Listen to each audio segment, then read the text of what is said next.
Ooh, welcome into the show. Offensively offensive here on a Thursday evening where Iowa State men's basketball team goes 1-1 in the state of Utah.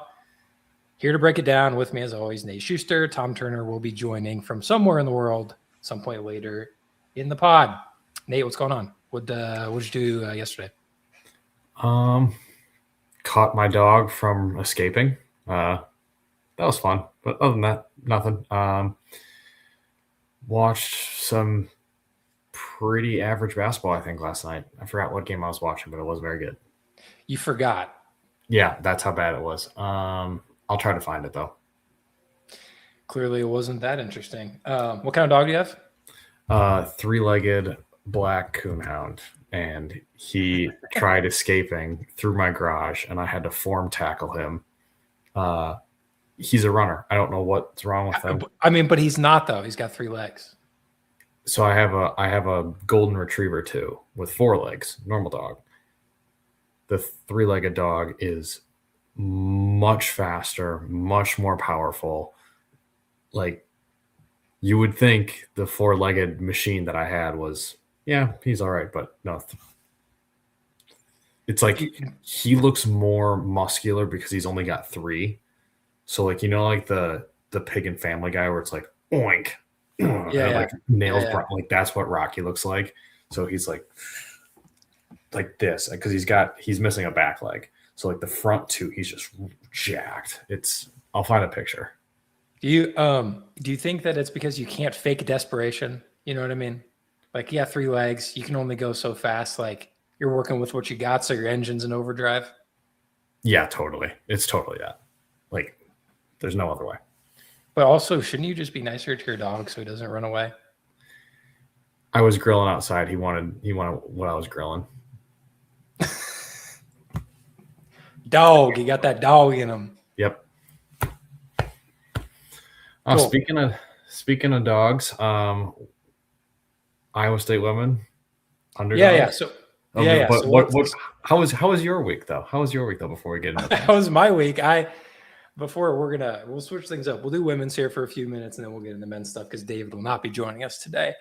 My week has been okay. I have to get the pipes underneath my house replaced. It's so DFW as a whole, if you buy an older house, there's like a 95% chance that you have cast iron underneath, which is fine and was fine because if you bought a house that was from like the 50s, 60s, and 70s, that was common back then. But there's like a very clear 50-year cutoff for how long these things are good for. So like I have 3 bathrooms in my house and I'm down 1 completely because the pipes are basically busted. So got a quote today and it was less than what I thought it would be. So I'm actually pretty excited about it. But so when you replace it, do they replace it with something that's like, not going to do that again? Yeah. PVC. So okay. Like I have a concrete foundation. They have to drill down underneath it and then under it. So they go down and then over and then do all the pipes and replace them, put it back. They have to go underneath my driveway. Like every single pipe that is below my house line is being replaced. So like hopefully that happens before you have a baby. That is the goal. That's why we have to have this. We're due May 17th. So if we get it started in the next couple of weeks, we'll be good. He said it would take like 2 weeks roughly, but it is like that's not. It sounds like it would take a lot longer. Oh yeah, no, and by the way, no matter how much you think it costs, I promise you it's more. And I will not be. I'm not interested in sharing that, but like it's brutal, absolutely brutal. We've been in this house since September, so that's how my week has gone. So expensive, but also somehow good news, which kind of feels strange because that doesn't happen often. Mine was nearly expensive, so that's fine. Oh, true. You would have had to buy a new dog. Yeah. Yeah, and have the guilt of letting one run away. Yeah, that's right. All right.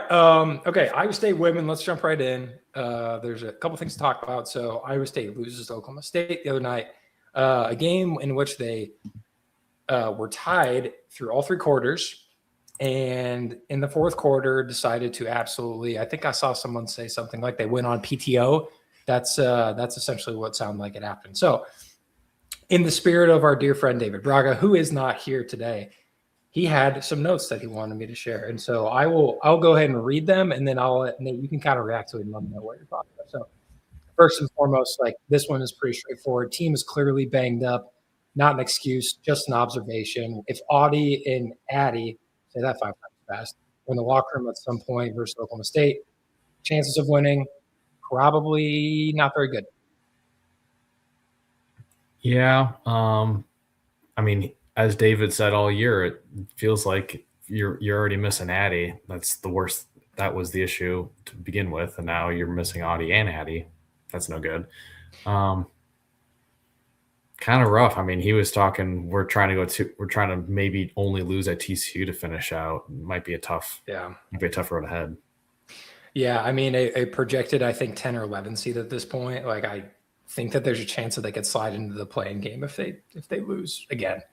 I think he had said that they're an 8 or 9 seed in Kansas City. So if they end up slipping to the 9, they have to play Houston and then Utah. And if they're the 8, they would play Utah anyway. So not much movement by way of the Big 12 tournament. But if you have a chance to stack wins, which actually, here's a little zag for you. Do you think it's better that Iowa State falls to the 9 seed so that they pick up an extra game that they could potentially win? Do you get paid by the win? No, I'm just saying you could boost your resume, right? Like if you stack a couple, like they already lost at this point. So yeah, would you welcome in the Big 12 tournament? Like, do you lose? Yes. Why not? But like, could be double-edged sword at the same time. Like, kind of have to. I don't know. It feels like a dangerous game. Yes. Feels like a dangerous game. Indeed it is. It's ridiculous. Okay. All right. So moving on. There's the logic in there is too flawed to really dig into this, because you'd rather just win your games now and then play fewer games in the tournament, Sean. For first responders, that is called fixing. It's legal only if they catch you. Damn straight. All right. Next point. Again, from our friend David. Cannot guard the pick and roll at all and can't execute the pick and roll on offense. Audie cannot guard a guard off screen and can't roll to the basket fast enough on offense.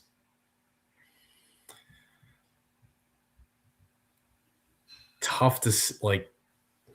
You never want to not be able to do it on offense and give it up on defense. Like, it's literally the perfect storm of bad. I'm hoping you heard it here first. Yeah. Shocking revelations that you didn't know before you listened to today's podcast. I don't want the memes from earlier in the season to be true. I'll just leave it at that. Like, yeah, well said. I think there's something to be said about foot speed, and I think that it's an objective fact that she doesn't have it. So if you're a coach that's worth anything, you'd just be picking on her all game, which is my assumption. That's what is happening, especially this late into the season when you've got a scout on everyone at this point. Yeah, if you'd be dumb not to take an advantage as the opposing coach if you think you have one. I just think it's unfortunate. She's an elite offensive weapon, but can struggle at times on defense. So fourth quarter execution has been abysmal. 2 winnable games against tournament teams where we get outscored by 27 combined in both fourth quarters. Do we have a closer? Have you ever heard of a door without hinges? It doesn't close. That's us. Sounds like the Iowa State women's basketball team. Outscored by 27 last 2 games in the fourth quarter. So competitive for 3 quarters and then running out of steam in the last. However, I think, based on his first point, if you've got gals that are banged up, I mean, that's a very clear and obvious point, right? Like, if you're not all the way healthy, then how are you supposed to survive 4 quarters anyways? Yeah. I mean, yeah, you can't run a full tank race on 3/4 of a tank of gas. Like, this isn't NASCAR. I mean, I've been watching a lot of Daytona and the Atlanta races. That was pretty fun, but you don't get to draft in basketball and save gas. You still have to play the full game. Like, you do get to draft in basketball. For now in basketball, until Adam Silver just rigs it and makes it free agency. go Lakers. Like that's what it's just going to be. It's like everybody goes Lakers in the Heat. That's all we want. Like, Yeah. NBA. Oh, yeah. So, okay. So talked about 8 or 9 seed Kansas City, going to be a 9 or 10 seed for the tournament, and that might be generous with how we've played in the fourth quarter of the last 2 games. The good news is that I bet the committee's not even watching, if we're being totally honest. So I wouldn't worry about that too much. Unfortunately, the overall strength of record that Iowa State has is not good. So can you even avoid I have not looked at women's bracketology. The problem is if you're slipping to an 11, you are A, very squarely on the bubble, and B, even if you're in, you're at risk of a play-in game, which again, no bueno. Yeah, I mean, you never want to you talk about like you don't want to leave the game up to the refs. You don't want to leave your season's fate to the committee. Like you'd rather prove yourself while you can, and you don't have any more chances too. Like it's the end of February. Right. And finally, it is February 26, 2025 at the time of the stream, and David still does not know what a foul is in women's basketball. The end. Tune in next week. Probably still don't know. Okay. So there you have it. So nice to kind of get David's thoughts. By the way, these were the Cliff Notes. He used much stronger language than what I received from him. So that is a little bit of editing that I did. No on hate the fly. speech though, right? Like it was tame enough. Okay. No, yeah, it is close enough. But he's a strong emotional writer. So I'll just leave it at that. We love passion here at Cyclone After Dark. Yeah, we do. Yeah, we do. Okay. Let's get to the men. So a 1-1 Utah road swing. BYU. Well, first and foremost, where'd you watch the game Saturday night? Late tip. Right here. Home. Both games. Boo. Boo. Boo. I was out. No, I mean, I wasn't going to go anywhere, and I wanted to lock in. There was a lot of good games on Saturday. Like I did not I wanted to be all in the same spot, and there's a few that overlapped, so I wanted to be able to quad box it. So yeah, that's what I did. That's fair. I like the audio too. Like if I can get Billis and Shulman are a treat. So I like listening to them. You like listening to Billis? I like when he compliments Shulman. I like Shulman. Like I listen for Shulman. I don't. Okay. Billis goes on his ACC Duke tangents, and you want to throw up. But sometimes I feel like Billis talks about the game like he doesn't actually like it. Like that's like his inflection. Sometimes I don't know. Maybe that's just me. He's going to be like the Gran Torino, like Clint Eastwood, grumpy old man. Like Jay Billis is that guy with the back. Like I don't understand why he does have some good points most of the time, but there are points where it's like, all right, do you like what you're watching or do you just hate everything?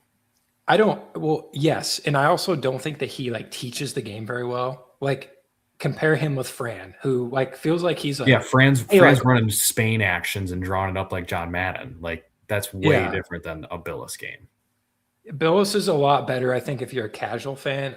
I think Fran's better if you're trying to pick up something, because Fran will be like, watch the foot angle of DeBonsa here.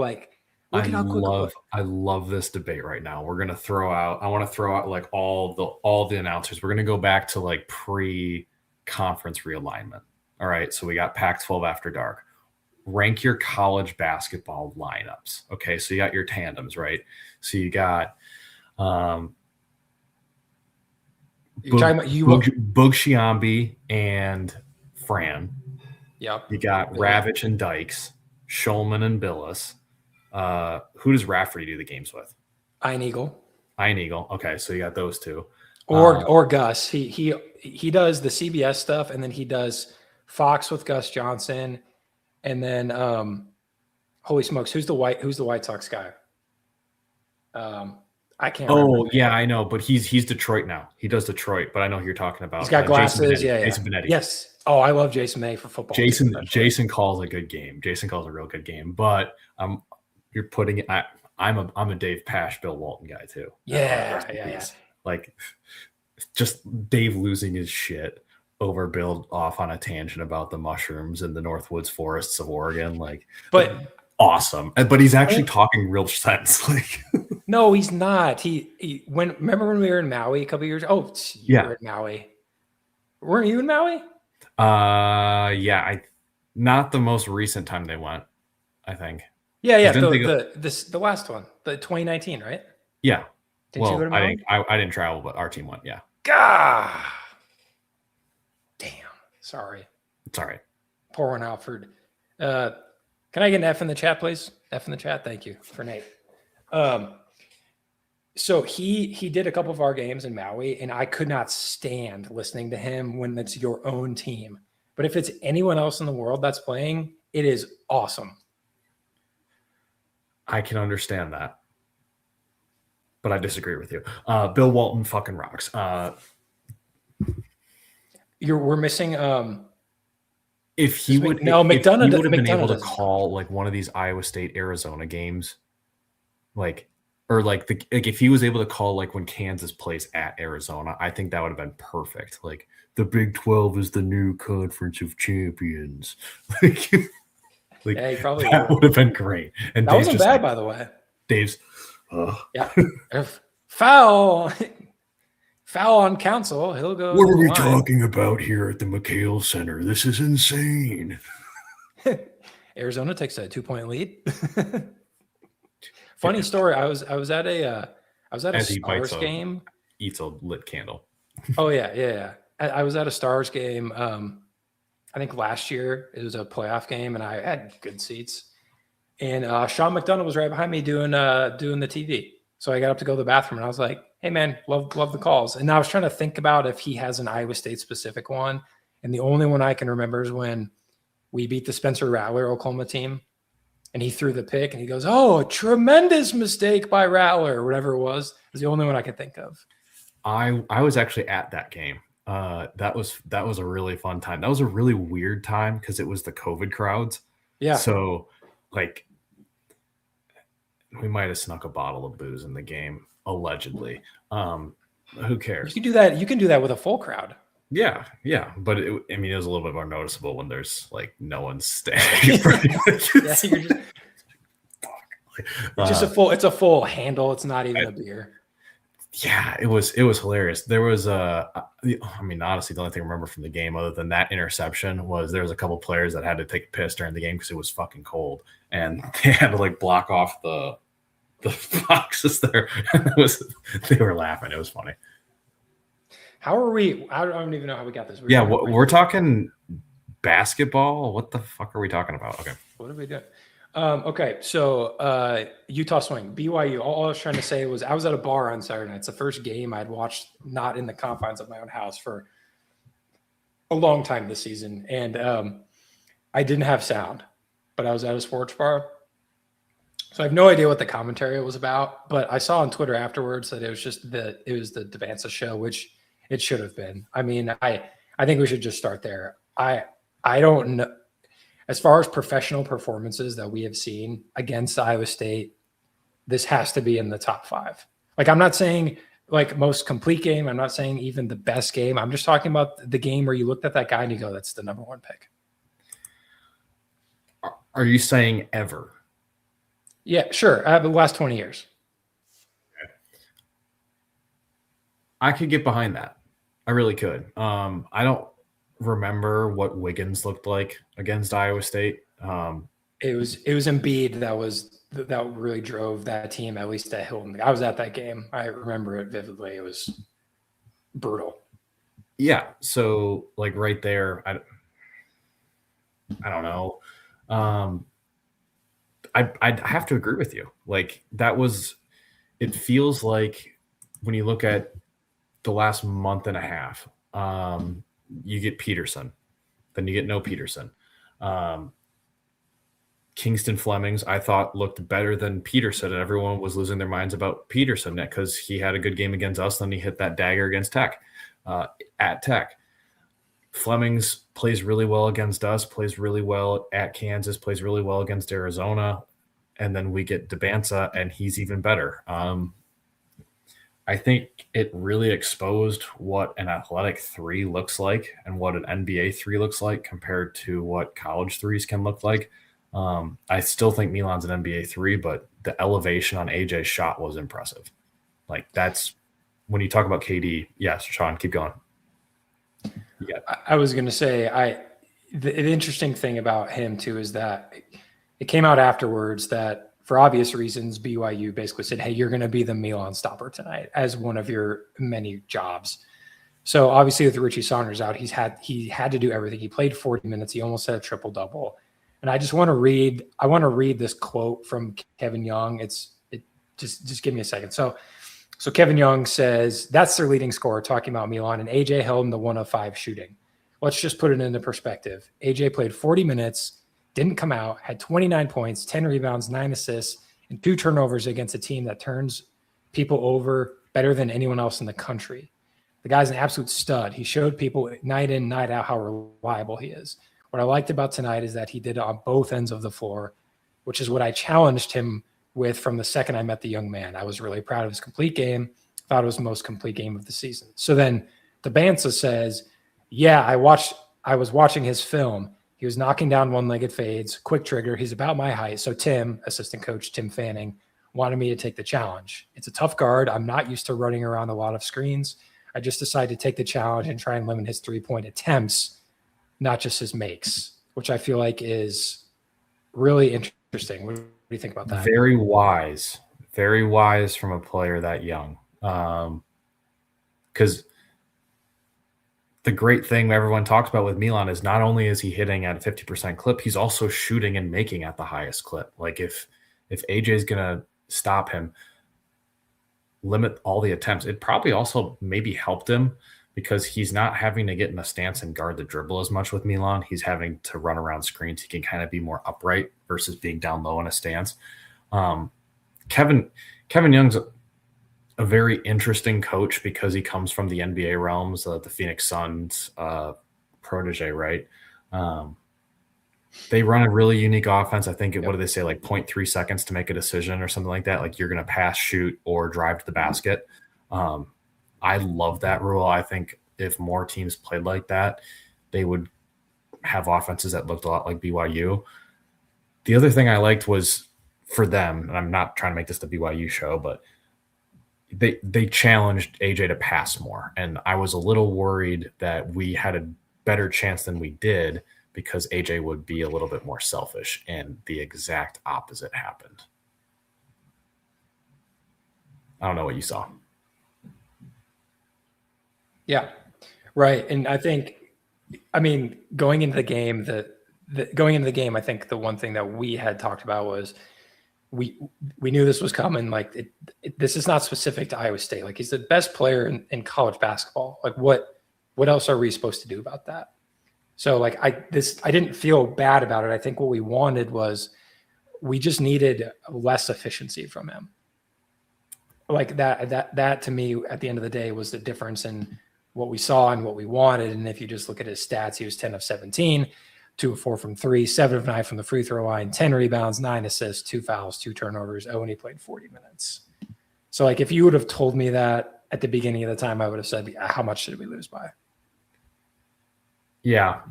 If you took AJ out of the picture, and you told me that BYU shot 28% from 3, though, I would say how much did we win by? So really, they crushed us on the boards. Like it felt like they were quicker on their second jumps. Like if they didn't get the ball right away, they'd get it immediately on the second. Keita had a crazy dunk. That sucked. But I don't think it's really 40 pain point. 40. It's not 40 pain points to 22. Sorry, keep going. Yeah, that's brutal, especially when our entire defense is designed to keep the ball specifically out of the paint. We're funneling everything in the corners for a reason, but yeah. Four more shot attempts, one more free throw. I don't. And that's a good point, and you're about to get that before I interrupted you. But in terms of how I'm feeling about this after this is done, I think it's really easy to be like, I thought this team was different. This is the game that we're supposed to win. We're supposed to take care of business. I don't know if I necessarily agree with that, because winning on the road is extremely difficult no matter how you shake it up. Like, the game's not played on paper. Like, when you have 15,000 people screaming at you, like, your job is harder. You're also at higher altitude, and it's also the best player that you will face the rest of the year. And regardless of losing Saunders, BYU, I think, with one horse is a little bit more like, they're less up and down, but also their offense feels simplified, right? Like, we have our guy, he needs the ball. We want him to have it. He's going to make the right decision almost 100% of the time. Like, there's something simple to that. And your point about their offense rings true, because when you can make the game easier and the reads are easier, and you also have the quickest, most athletic guy, like, you're going to win a lot. It's kind of ironic, because I was researching, like, just some, like, I don't know if you've looked in, like, quantum mechanics and quantum physics, and, like, how viewing something can make something different. But basically the theory comes down to, like, literally the Nike logo or slogan is just do it. Like, if you just act, it's probably going to work out better than if you think about it, because like, the hesitation kills, right? So exactly what you're saying, Sean. If you just go, like, oh, he closed up short, shoot. Oh, he over pursued, or he took a bad step, I'm going that way. Like, why not? Like, just do it. And it's been a couple years of this. We remember the Big 12 tournament a couple years ago. Curtis Jones went ballistic, and we still lost. I think that was just last year. Last year, yeah. The other one from SciFan 1986 is, do we need a second style of defense we have practiced and can deploy for teams like BYU? We were in a zone for stretches of that game, and it didn't help. Now, they weren't shooting that great, so you could say that it worked, but they still scored 40 paint points. So hard to say. I think it was just sometimes it's the Jimmys and Joes, not the X's and the O's. I love that question, though, because, like, BYU clearly has our number. It's no longer a coincidence. It's a trend. I think we're always going to struggle against a team that has an offensive-minded coach as severe as it is with Kevin Young, right? And Mark Pope was the same way. Illinois, right? Good example in the Sweet 16. Although I'll go to my grave thinking if Keyshawn makes that, if Keyshawn makes that layup, I like our chances of winning. But it doesn't matter. We would have lost by 50 to UConn anyways. So I'm not losing too much sleep. The thing for me is that I don't like. Why would you go away from doing the thing that has got you here in the first place? So I struggle with, like, deploying a junk defense against them. Like, I get throwing them out of rhythm every now and then, but, like, you're not going to go away with what you've been doing that's made you successful to this point. But, like, the counter argument, though, is, like, I'm arguing with myself here. Like, if it's not working, why would you keep doing it? So I don't know. Hi, Tom. How's it going, boys? It's going. Good. Where are you? Charlotte, North Carolina at the moment. Did anybody have that on their bingo cards? No. Haven't got hit by LaMelo Ball driving around, so that is a plus. But no. Charlotte, impressive city. I like it. A lot of, like, new architecture. Yeah, just a basic work trip. I leave tomorrow. Excited to get back. Some slight. You didn't show up with a Yinling in your hand like I did when I was away. So points down. You're losing points. I'm a little bit under the weather too. This hotel, it is nice, but the dry air, it's killing me. It's tearing me to pieces. That sounds soft, but it's true. Well, you are a little soft. We won't talk about your salad habits either. Okay. So Tom, where we were at was kind of wrapping up BYU, but not quite, right? So thoughts as a whole, you kind of deserve a few minutes to kind of let it loose. So what'd you think? Frustrating game, not like super frustrating, but here the extra hour was rough. Waiting till 10:30 to watch the game wasn't great. I thought we played like okay-ish. Like, what are you gonna do against potential number one overall pick with our defense? Like, it's a tough matchup. You saw it with Flemings. You saw it with Peterson and Allen Fieldhouse. I know he didn't go off, but he was really picking and choosing with Torre. Yeah, so I don't know. The game, that was one that I wish Milan could have been a little bit more better, but obviously being guarded by a potential number one overall pick who accepts the challenge, it's not easy to just happen. Bateman has come on strong a little bit. I know that gets it more into the Utah game, but yeah, BYU, I don't put too much stock into it. You come off those two huge wins with Kansas and Houston. You go to their place, which historically, since they've joined the Big 12, we haven't played great against them, home or away. I thought since they played a little bit more ISO ball with the Bansa, that gave us the opportunity. But instead, he kind of just threw that in our face. Like, yeah, I am going to play ISO ball, and you're going to watch me do it. Yeah, that's about all I got. I'm trying to think of any more points. Bansa was really good. Their crowd seemed pretty loud. We had opportunities. We were there. I remember one point, like 6 minutes left. We were down 2. Jefferson had a 3. He missed it. That was a big one. There was opportunities to swing the momentum, and we didn't do it. But one bright side is I'm fine with Milan getting challenged like that. You didn't see it a lot against Kansas, and you saw him go off in the second half. But against Houston and BYU, he got bullied, and the fact that they were very physical with him off the ball and on the ball immediately right after the catch. I like that because now he's used to it a little bit. And that popping up in the round of 32 would be awful for this team because we see what happens with the offense. So it gets to the point for me that Milan is now used to it a little bit. And now after the Utah game, we saw him hit a couple threes. I expect him to be better, whether it's drawing a foul, which I really hope he starts to do a little bit to keep the defense honest. One dribble pull up, because again, he can shoot over anybody. And then it gets to the fact that if he isn't as good against defenses that are that physical, maybe it's just not on the cards for us. Because if you're not able to do that as our second best scorer, first best scorer, maybe it's not on the cards. That's all I got. Yeah, so before you hopped on, I was reading the quote from Kevin Young, where basically he was talking about how he gave Debansa the challenge of shutting down Milan, and how impressive it was that he did it. But what Nate and I were talking about was that the challenge wasn't just to limit his makes; it was to limit his attempts as a whole, which is pretty terrifying when you consider how good he was against him. Yeah. And then it gets to the point of, if you're scared about that, it's well, how many teams have AJ Debansa on their team? So, Yep. Yeah, Milan hasn't been good in the tournament. I'll just be honest with that. He did not play good against Illinois. I don't remember too much of him being productive against Washington State. Yeah, not ideal. Same.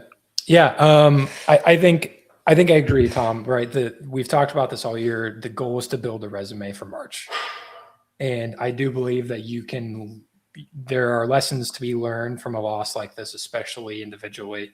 Was interesting. I don't know if you guys noticed, but I think when we took Taman out at some point in the second half, that was kind of the trigger for kind of the game-ending run that BYU went in on. I thought was interesting, but we were talking in our chat earlier today that Taman's offensive numbers have not been great recently in terms of the net stuff, right? Your core stats have been fine, but I just think it's interesting because I watched him with a couple of beverages. I was out, whatever. Sue me, it was Saturday night, without any sound, and I remember being a little bit more angry at Taman than usual. Don't know why that would have happened, but what did you guys think about how he played? I thought it was his best shooting night of the year. That's just me.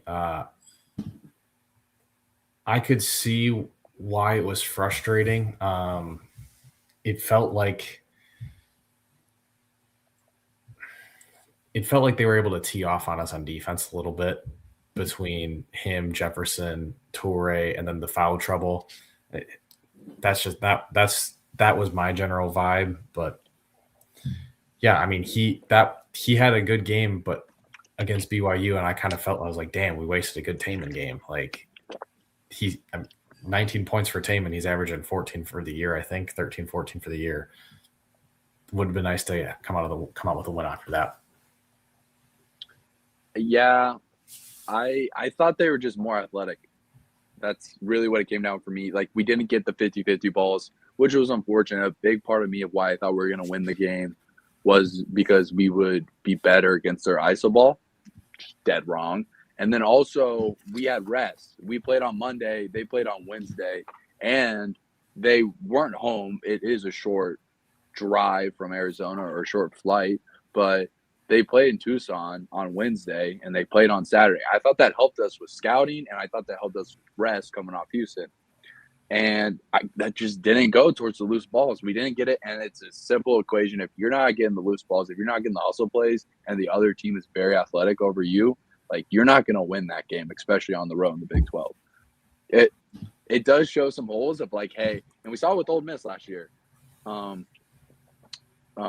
We got a comment here from Sci-Fan 1986. They said they played more offensive iso ball with J. Jeff again. I don't think it's iso I have ball a take on that. Iso ball gets thrown around a lot. He does play iso ball sometimes, but at the same time, it's also just letting him create because that's what he's best at. And like, what else do you want us to do? Swing the rock between Taman, Toure, Milan when Milan's getting face guarded? Like, that's not going to do anything. Like, there's no driving lanes that open up. The only player that shot above 50% from three was Taman. So everybody else could sag off. And then once Jefferson gets to a counter move, which they've likely all scouted now to be the spin move, once he spins, that's when you leave to go double. You leave once he picks up and goes to the spin move because he picks up on the spin. That's what I would coach. That's what seems to be the issue is once Iowa State proves that there's only one guy shooting. Now, it wasn't Milan this against BYU. It seemed to be Taman. But they were able to tee off on Jefferson then because they knew that even if he was able to pass it, the guy that they were leaving might not be able to make it. Might be cold. That's my take. Yes. I think BYU's athleticism bothered us quite a bit on defense. Like, if you're going to kind of encapsulate the game, like, they out-rebounded us by 10 or whatever, and then they had 6 more offensive rebounds. Like, that's the game. Like, if you look at the box score, it's pretty close otherwise, right? Like, I think we made the same amount of threes. We're pretty close. Shooting percentages were comparable, but like in the rebounding department, we got, like you said, we got punked. So that's okay. Like, I'm not saying it's a good loss or anything like that. I just mean, like, I don't think we learned anything. You know what I mean? Like, it's not one that hurts you in the way that like, different, like if you lost to a different team. Think about the discourse online the day after. It was all Debanza, unbelievable game, like number one pick in the draft. It wasn't like, wow, Iowa State really blew that one. And then, like, from an AP perspective, we're still number 5, are we not? Like, did we drop from 4 to 5, or I don't even remember. We went up from we went from 6 to 5. Okay, so then that's okay. Like, we're not playing the national championship game in Provo, so I don't.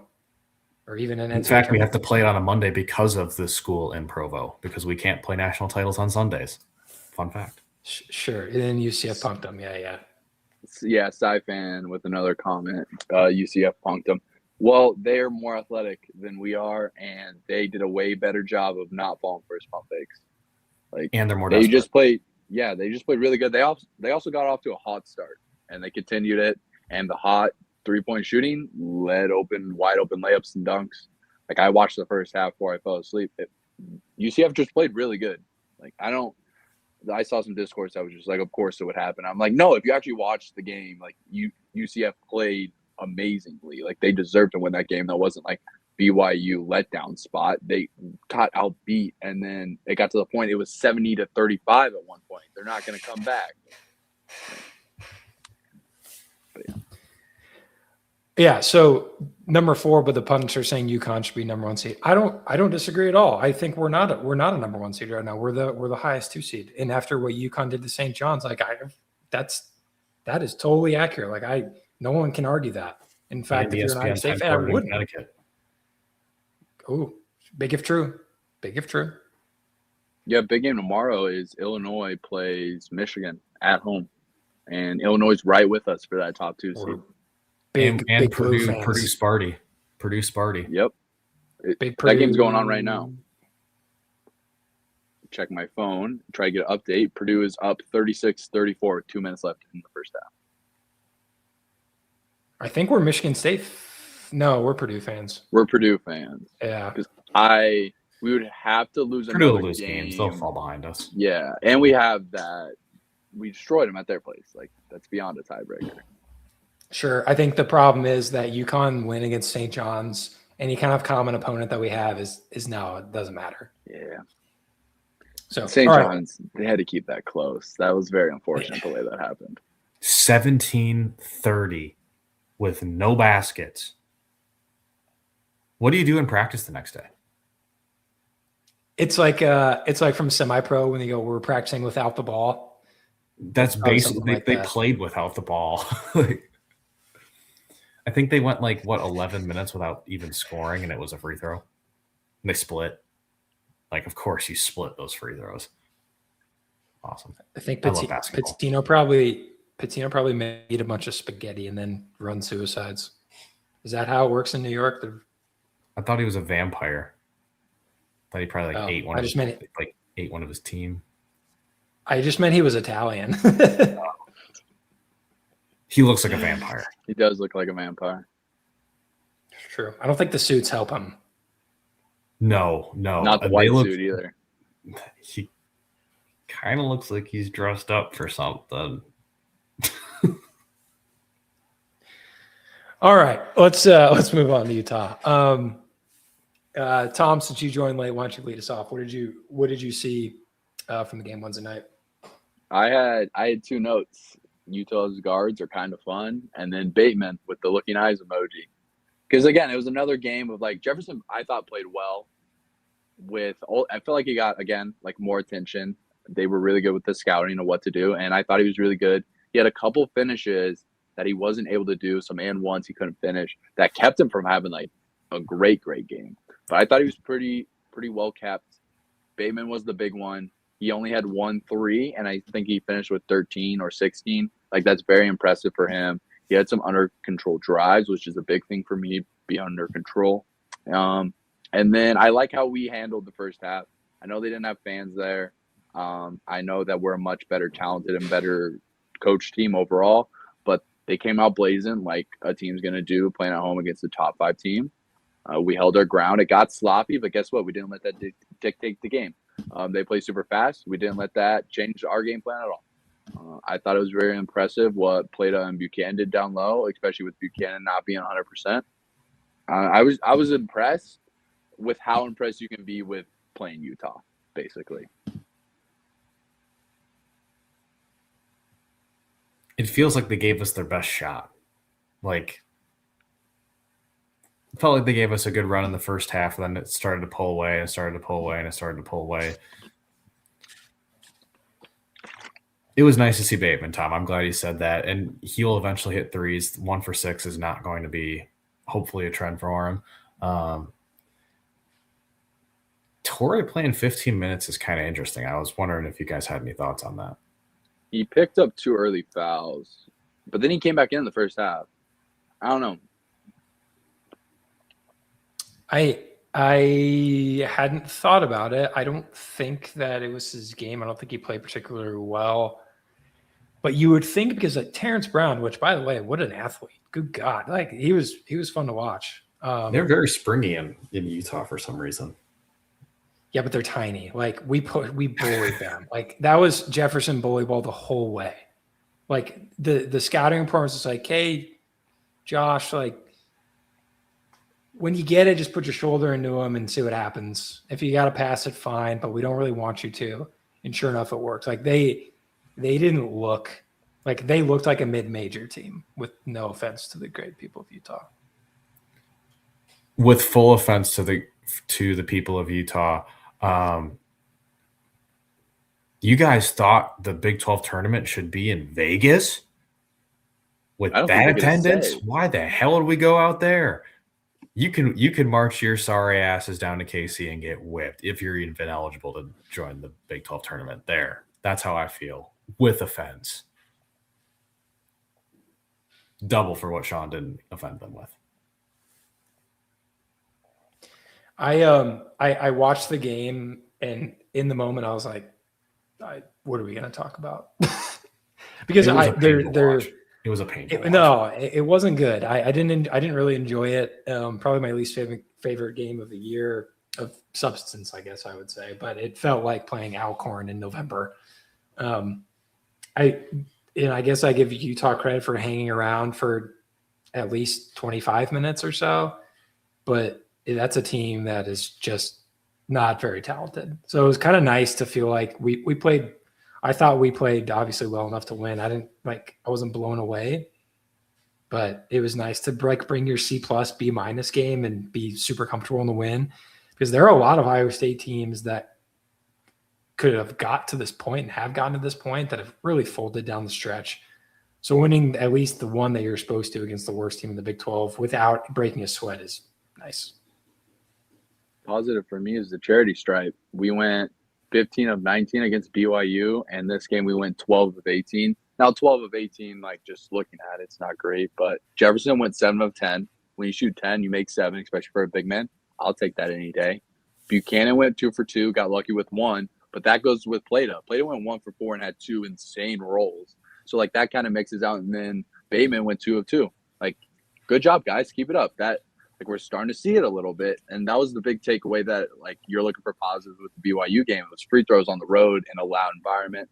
This one, not a loud environment, but guess what? That's still not easy. Like you can hear cricket in the third row over there, and you're still making free throws. So I mean, 12 of 18, just looking at it off the books, not great, but look at it person by person. I'll take it. Now continue it against Tech and Zona, because you're going to need those extra points. See what we can do. It also felt like a good game for Milan to just try and get back on track and just kind of chuck a little bit, like 5 of 11, but 4 of 8 from 3. Like that's more of a stat line. Like we can win with that stat line from him. Like I know it's not his most efficient game, but 4 of 8 from 3. I mean, you cannot complain about that. And a record.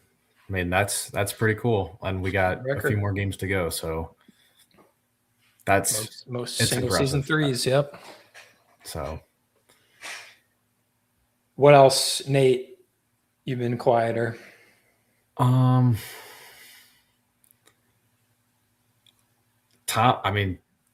hit my points. I like the free throws. I mean, Plata going 1 for 4, and the team looks like it's coming together at the free throw line. Bateman's coming to be a guy you trust. I don't know how much we trust him or how much leash he has or how much TJ trusts him. That's really all it matters, because he's the one that sees him every day. I like where we're at.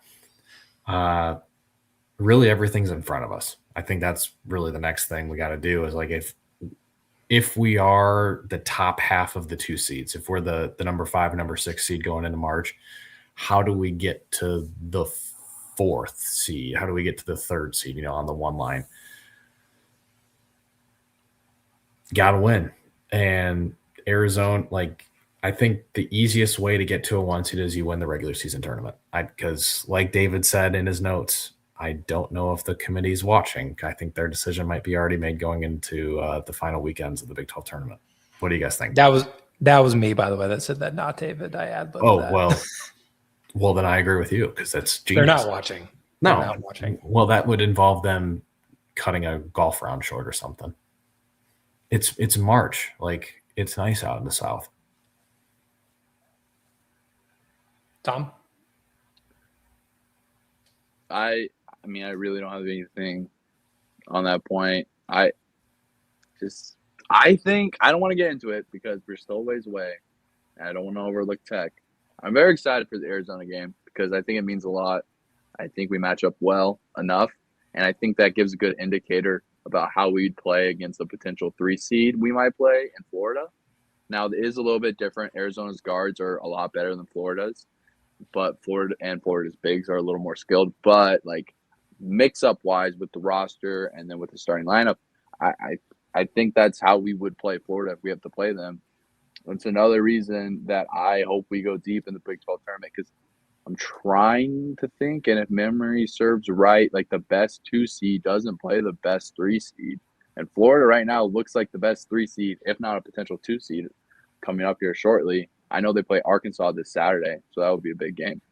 But yeah, I don't want to play Florida. That's one team I'm looking out for. I know their guards. I know our trapping would be I don't know. It's a much deeper conversation we can get into later, and I understand the rebounding problem. But if our trap defense against Thomas Hawk and then Alex Condon, who are big men dribbling into traffic right next to the baseline, like I secretly love that. And we can get into it later when we're closer to it. But like Florida scares me a little bit, but at the same time, there's only a few teams that like I would say lost on Saturday, and guess what? There's a few teams I kind of don't want to see, but I could realistically be like, we can hang with this team. Like, definitely. Yeah, I'm not at the hypothetical portion of the season quite yet, because there's still quite a bit that's up in the air. I think we should talk about Tech for a little bit, and then we can maybe talk about Arizona. But Tech, obviously, losing Toppin is an interesting miss for them because obviously you're losing an All-American. So full stop, their ceiling has just been lowered, 25 floors if we're making this a building analogy. They love to chuck. They love to take threes. Christian Anderson, extremely good at it, shoots 44% from 3. Like, he will be a huge challenge for Torre and Lipsy both. In thinking about what they want to do is they want to swing, paint, touch, kick, and then just send it from wherever they are. And it's worked well for them. They're only, they've lost to a lot of very good teams and also Arizona State.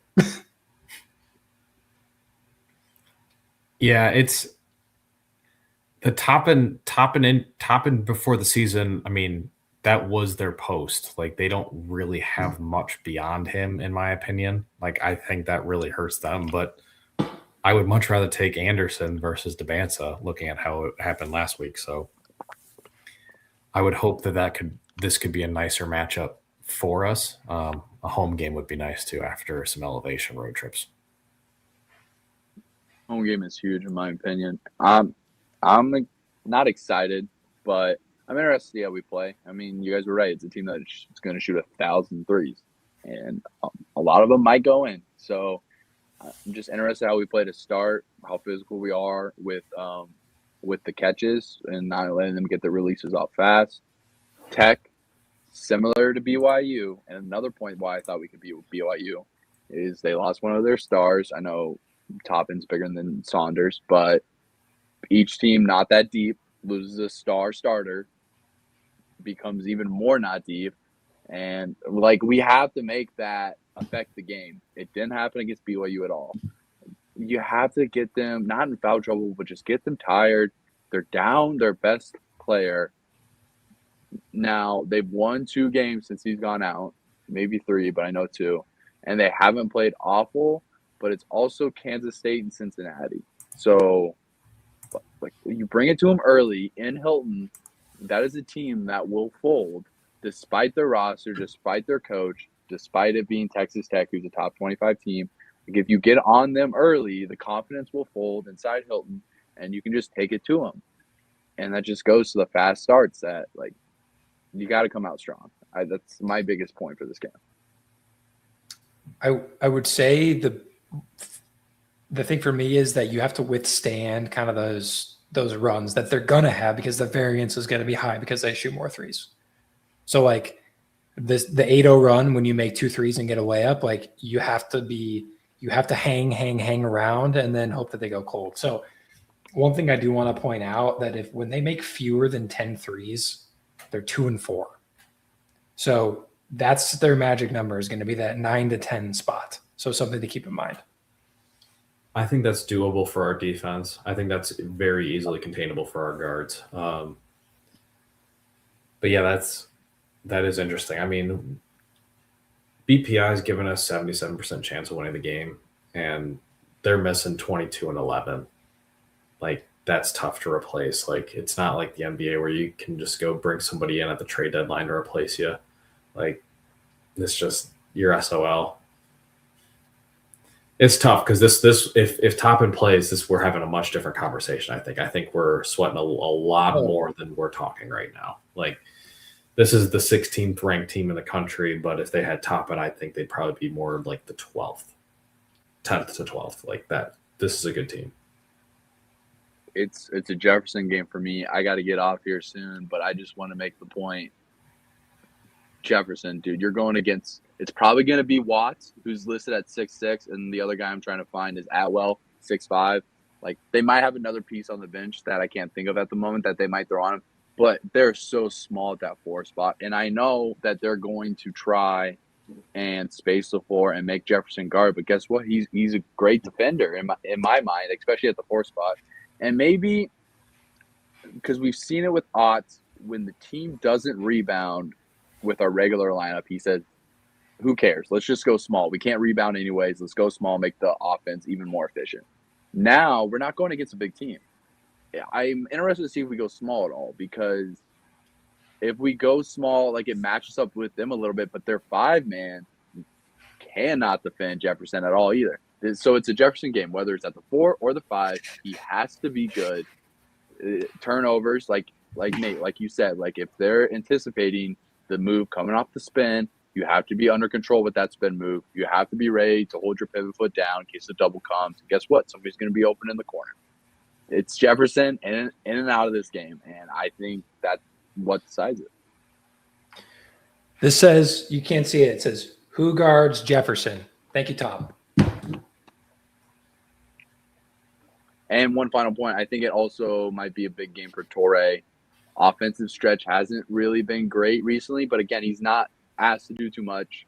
We've seen a nice couple mid-range jumpers. I'd like that to be a little more consistent, but guess what? They got a lot of guards shooting threes. You got to be consistent on defense, and you've got beat up a little bit with some lottery picks. Now, Anderson isn't a lottery pick in my opinion, but he's still a great player.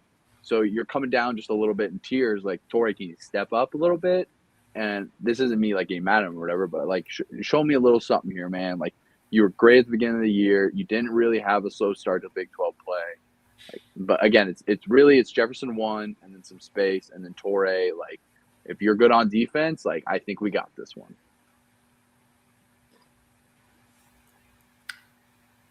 Bateman regression.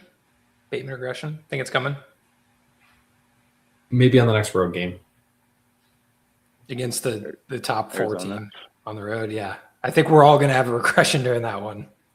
The whole team. Well, no, I just think home game, but like home game role player bump. Like, you're just getting that boost at home. Like, I think we might see a nice game from Torrey and Bateman.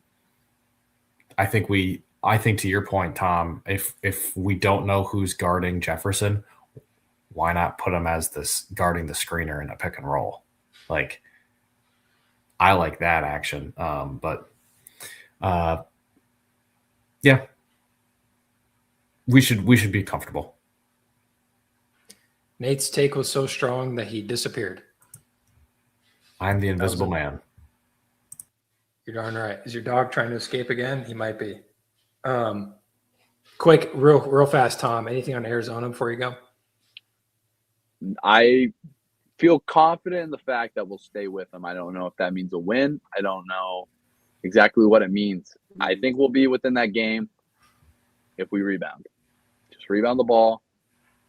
We played well there last year. They had Awaka. They had Baysar instead of the center they have now. I know the center's better. But I don't know. I like Sean, I know you made the point in our group chat that, like, on paper, it really just looks good because they don't shoot a lot of threes. But Bradley's main game is a pull-up. I love Torrey's defense with mid-range pull-ups. And Taman does a great job as well. And then they have 2 other freshmen there that, again, are very talented. Don't get me wrong.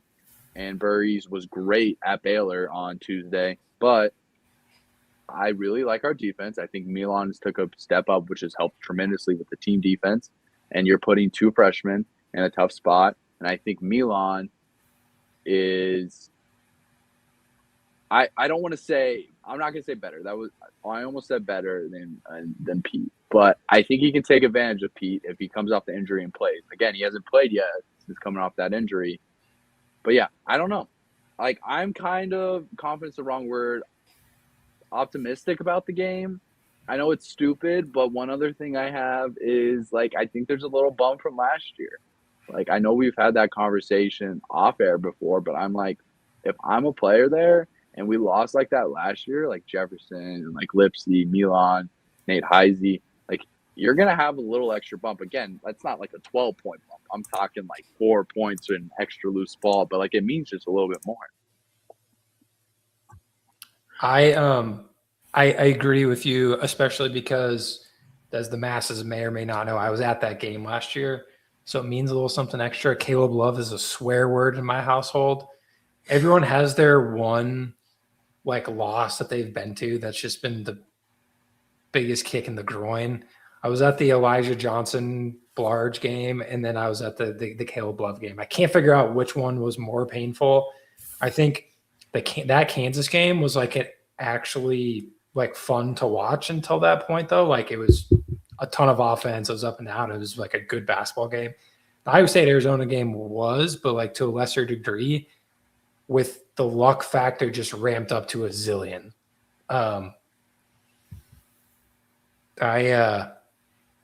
feel like the dog in the GIF that like sees the cupcake and then has like Vietnam flashbacks. It's kind of where my head's at right now. That walkout, I would not. I can't even talk about it. Nate, are you there? Yeah. Can you guys hear me? Oh yeah. Yeah. It's my computer needs to restart, so I'm just gonna do audio. But I'm worried about the posts. Krivas is huge, and that's something that I'm not looking forward to. I do like the idea of Torrey on Bradley, though, because our defense is designed to force that mid-range. We kind of want you to take that shot, and we can usually contest that pretty nicely. So Krivas backed by an Awaka front line. Like, I hope Pete doesn't play, like, because those are 2 starting caliber all-conference bigs that they have on one roster, not including Pete. Awaka had, this is right off the dome, 19 and like, not 19, 15 and 13 against us, 17 and 13 against us. I know, Sean, you might be looking up right here. He was great. And that's like, you got to get one of them in foul trouble. You can't let them dictate the game down low. Yes, they have better players than us down low, but if you get one of them in foul trouble, if you get one of them playing a bad game, like, you don't let them just play that big. You don't let them go Krivas at one time and then a Walker comes in, or both at the same time. 17 and 12. 17 and 12. Damn. I really like Karchenkov's game too for Arizona. He's been playing really well for them. Like, he's so under I thought control. Pelle Larson was good. Karchenkov is way better. Way better. God, I forgot that they had Vasar last year too. Jeez Louise. Their team construction is really good. I think I feel like they're missing one like plug and play shooter. You know what I mean? They're missing Caleb Love, ironically. Like, no, he shoots way too much for them. He shoots way too much. They'd be like, Caleb, stop it. If Del Orso played like this the entire season, he'd be that guy. But he's on a hot streak right now. I think that ends before we go to Tucson and play them. Just quick to the chat. I was talking about games that you've been to, not games that you've watched. Of course, UAB and Hampton were worse. I'm just saying, if you were there, we're not trying to play a 1-up game there. Okay, boys, I do have to leave, unfortunately. It was great talking some ball for at least a little bit. I think we went on Saturday. I think we compete on Monday. That's all I got. All right. Awesome. Thanks, Tom. Safe travels. See you guys. I think that's a good place to wrap up. What are your thoughts on Tech? Do you think we get the win first and foremost? Yeah, I think Tech's an easier game than we expect. 3:00 tip Saturday, CBS, which is going to be a really fun broadcast. Hopefully, the pregame's pretty nice. That's always an underrated part of this time of the year is the da da da da da da da. But I think that's a nice win. Hopefully, it's a nice boost to the Quad 1 resume. And then Arizona is going to be a bloodbath. If we win that game, it's going to be a rock fight. So that's going to be really physical down low. Because if we get rebounds, we're going to have to fight for them. Because Krivas does not. He's a fighter and he's big. Yeah, agreed on Arizona. I was too busy thinking about Caleb Love to actually provide some kind of analysis. That was my thought as well. I think. Dan, that really was your Vietnam. It really was. God, even like the kid, man, I had to walk past the student section on the way out. Yeah, it wasn't good. And I'm just tall, so I'm just an easy target for people. I just see my head above everyone else with like my Iowa State hat on, and they're just like, hey, nothing appropriate. Krivas is a terrible matchup for us. Mara, same way. If we ever have to face Michigan, I like the skilled larger center is just an issue, and Plate is not ready yet, and Buchanan is fine, but is not big enough. So that worries me a lot. I think your point about forcing them to the mid-range is a two-edged sword because, yes, we do want to force teams to do that, but Arizona's also good at it. So yeah, and that gives them a chance to offensive rebound with those two bigs. So yes, so that worries me a bit. I was trying to see if I can grab their 2-point percentage here. Yeah, 53rd best 2-point percentage from Arizona, 81st best threes, but obviously they just don't. They're one of the worst. They shoot the fewest threes in the NCAA, basically, of major college basketball with 361st. So hopefully we just get up early and then they can't catch up. Man, like you would think the same effort that we had last year would be good enough to win again this year, right? Like that was one of the better games we played all season, and we got bailed out by one of the luckiest shots you'll ever see. So at Tech, I do like our chances. I think the Hilton bump is worth 4 points. And do you think that we're better than Tech on a neutral court by that? I think so. Yeah, I'd agree. So, all right. Thank you guys for listening again. Thursday night, February 26th. Clones are in great shape. We're excited to break down two of probably the biggest games of the year coming up here next week. So Thursday nights are where we usually land at around 7 o'clock. So thanks everyone for listening, and we will see you next week.